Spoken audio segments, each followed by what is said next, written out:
Hey everybody, it's Justine and welcome to another card tutorial. Today we're going to feature a shaker card as well as stamping on acetate and embossing on acetate. I'm going to be featuring the So Susie stamp Snowflakes or Kisses from Heaven stamp set. I'm going to start by doing all of my embossing and die cutting first. So I'm going to be taking a piece of Nina Solar White cardstock. It's 80 pound and I'm going to be sending that through my die cutting machine. I'm using Simon Says Stamp stitched rectangles to create the front of my card in which I'm going to cut out that window to make the shaker card. Now that that's finished, I'm going to take that panel that I just cut out there and I'm going to run it through with the My Favorite Things diagonal die here. It's an inside and out die, so it means that it cuts out the rectangle in the middle to make my window, but it also cut out a border around the rectangle. That's these diagonal slits, which I really like. I think it looks really fancy on the card. Gives it just a little extra something. I'm going to make the card base. It measures 4 1/4 by 11 and fold it in half at 5 1/2 inches to make a top folding card. Now I kind of have all the pieces put together and I'm going to get started on the actual techniques. So now you can see here is my front panel that we created. So we cut that out using the Simon Says Stamp rectangles and then cut out that square window using the My Favorite Things die. And I grabbed a piece of acetate that is smaller than my card front, but it has to be big enough to fit over the window in order to be glued so your beads don't fall out. I'm going to be taking this stamp and from So Susie and I'm going to be inking that up using some Versamark ink. I think the sentiment is just adorable and it really works out perfectly with anything with snowflakes. I inked that up using the Versamark ink and I'm going to be stamping it onto the acetate cardstock. I'm using the card panel as kind of a guideline here so I know how straight it needs to be and where it needs to be stamped. It's a really good idea to use a stamp press or a MISTI for this so that you don't slip when stamping the sentiment, which is easy to do since the acetate is kind of slippery. I'm going to be adding some Ranger embossing powder. This is white embossing powder in super fine, and I'm just going to sprinkle it over the sentiment.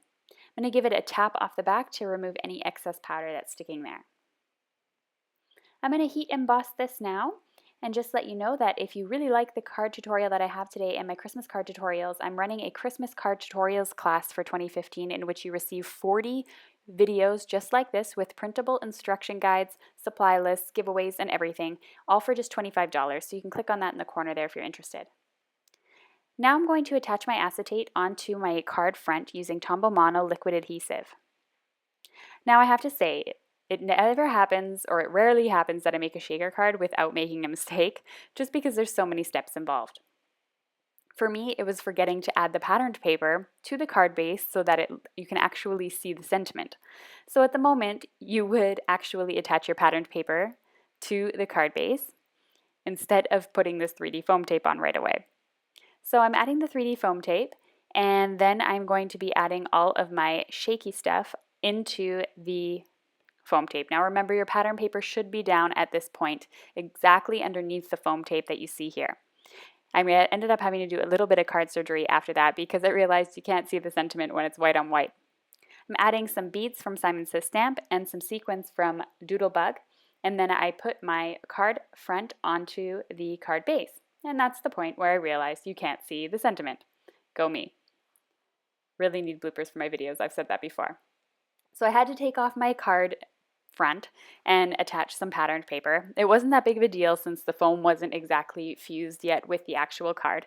So I just had to measure it again so it's bigger than the window but smaller than the card base so it doesn't peek out on the sides. And I'm using some paper from Authentique. So now I'm able to just glue that down using some Tombow Mono liquid adhesive, and I'm going to glue that down into the middle here again so that you don't see the white in the you just see the pattern paper in the window.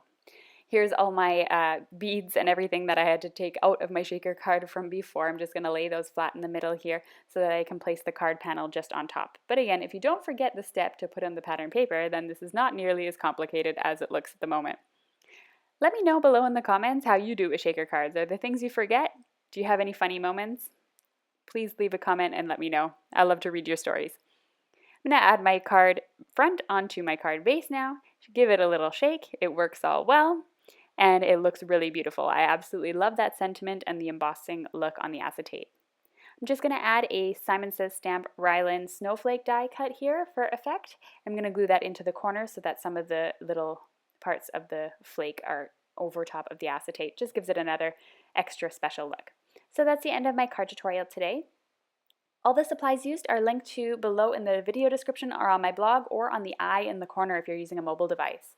You can click here at the top to visit my blog or supply list or below in the description. You can check out another So Susie video by clicking on the video here that's playing right now. And don't forget to subscribe to me on YouTube and all my social media in order to keep up to date. Thanks so much for watching.